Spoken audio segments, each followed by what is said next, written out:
So you are transiting in Shanghai for only one day, and you are thinking, can I leave the airport? Do I have enough time to check out the city? How can I smoothly travel back to the airport? And most importantly, what can I realistically do in a few hours without missing my flight? The good news is, Shanghai is one of the easiest Chinese cities to do a one-day layover, if you follow a simple system.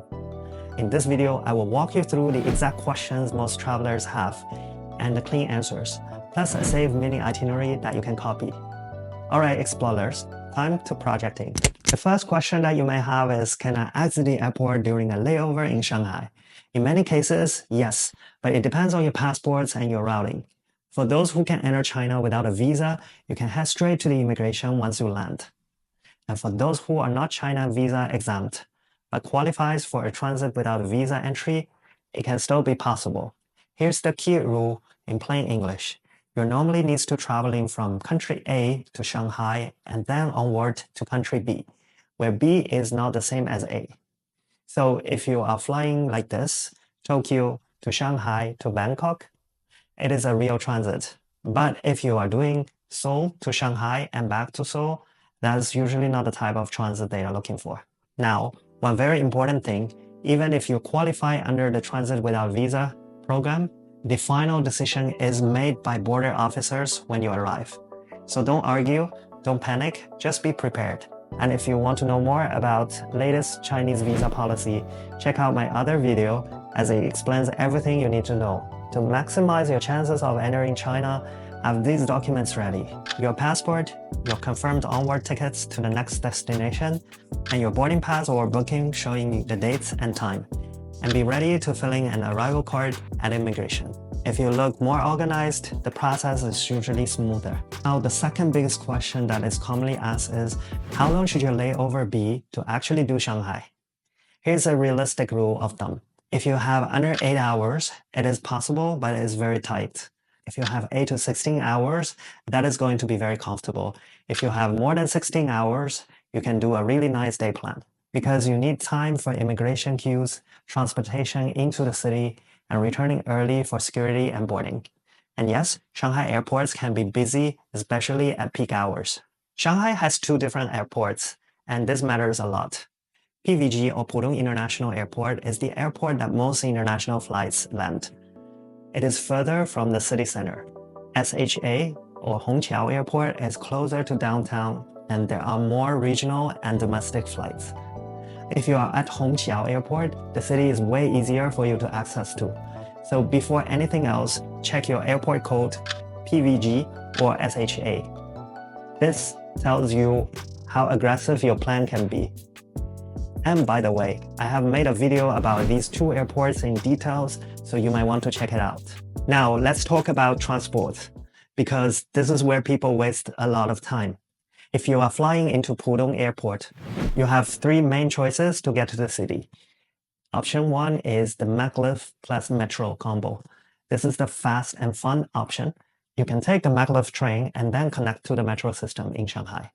Option 2 is Metro all the way. It is the cheapest option, but it is a little bit slower and not always luggage friendly. Option 3 is the taxi and private ride. It is the most convenient option, but the traffic can be insane during rush hours, so plan your schedule accordingly. My suggestion is use Maglev plus Metro on one way and use another option on the way back.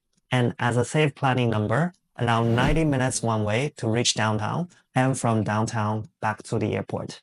Now the question that shocks first-timers is, how do I pay for stuff in Shanghai? Because China is extremely QR code payment heavy. Even some small shops don't want cash, so the best move is to set up Alipay or WeChat Pay before you land. Do it at home with stable internet, because airport Wi-Fi can be very slow and setup sometimes needs SMS verification. And even if you do set it up, always bring a backup, a little bit of cash, and a card that works internationally. Payments decide whether your day is smooth or stressful. And if you want, you can check out my video on how to pay in China, and this will make your trip much easier. If you're doing a city run, luggage storage is your best friend, and you can find luggage storage in both airports. Because catching a metro with a suitcase during rush hour is not really fun.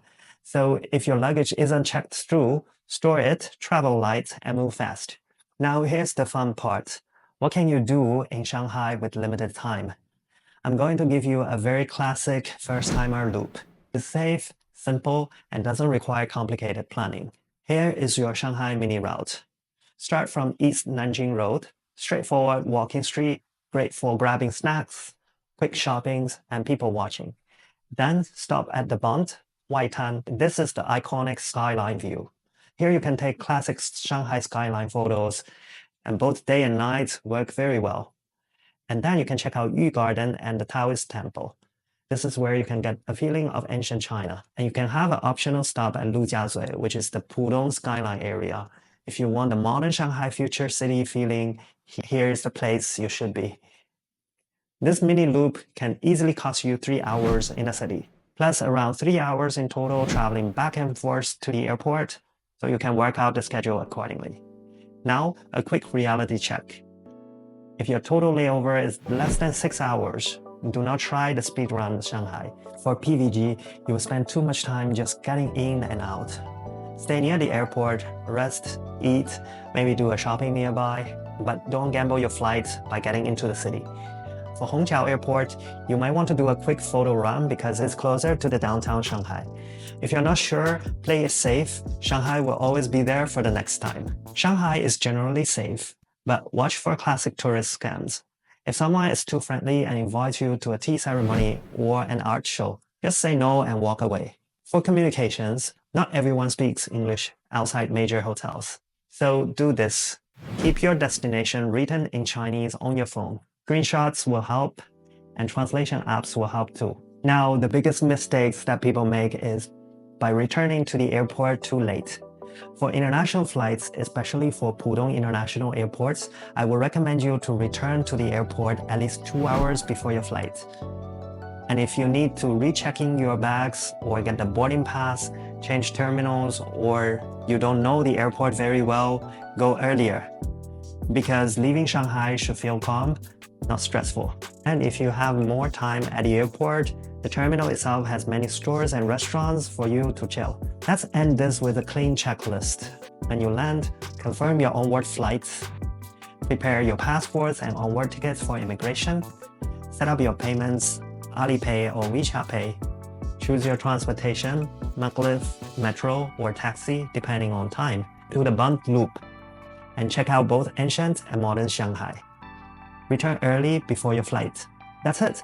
Simple system, low stress, and maximum Shanghai. If you find this video helpful, don't forget to check out my other videos regarding China travels. Project out for today. I will see you in the next one.